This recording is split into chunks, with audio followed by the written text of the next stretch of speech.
एक भक्त थे, उन्होंने भगवान का नाम जपते हुए जीवन बिता दिया, पर भगवान से कभी कुछ नहीं मांगा। एक दिन वे भक्त बांके बिहारी मंदिर गए, पर वहां उन्हें भगवान नहीं दिखे।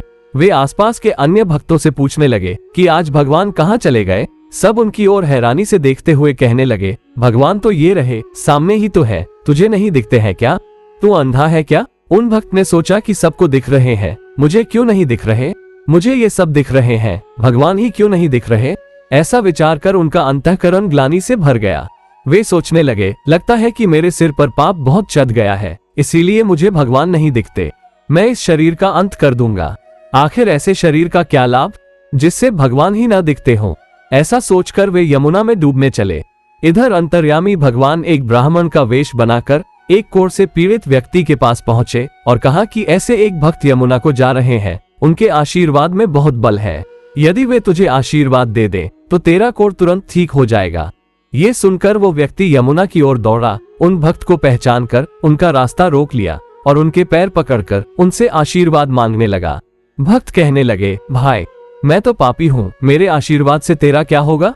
पर जब बार बार समझाने पर भी कोढ़ी ने पैर न छोड़े तो उन भक्त ने अनमने भाव से कह ही दिया, भगवान तेरी इच्छा पूरी करे। ऐसा कहते ही कोढ़ी व्यक्ति बिल्कुल ठीक हो गया। पर वे भक्त हैरान हो गए कि यह चमत्कार कैसे हो गया। वे अभी वहीं स्तंभ खड़े ही थे कि साक्षात भगवान सामने आ खड़े हुए। उन भक्त ने भगवान को देखा तो खुद को संभाल न सके और रोते हुए भगवान के चरणों में गिर गए। भगवान ने उन्हें उठाया। वे भगवान से पूछने लगे, भगवान यह आपकी कैसी लीला है? पहले तो आप मंदिर में भी दिखाई न दिए और अब अनायास आपका दर्शन ही प्राप्त हो रहा है। भगवान ने कहा, भक्तराज आपने जीवन भर जप किया पर कभी कुछ मांगा नहीं। आपका मुझ पर बहुत ऋण चढ़ गया था, मैं आपका ऋणी हो गया था, इसीलिए पहले मुझे आपके सामने आने में संकोच हो रहा था। आज आपने उस कोढ़ी व्यक्ति को आशीर्वाद देकर अपने पुण्य पुंज में से कुछ मांग लिया, जिससे अब मैं कुछ ऋण मुक्त हो सका हूँ, इसीलिए मैं आपके सामने प्रकट हो पाया हूँ। वे भक्त धन्य हैं जो भगवान का नाम तो जपते हैं पर बदले में भगवान से कभी कुछ नहीं मांगते, जिनके भगवान भी ऋणी हो जाते हैं।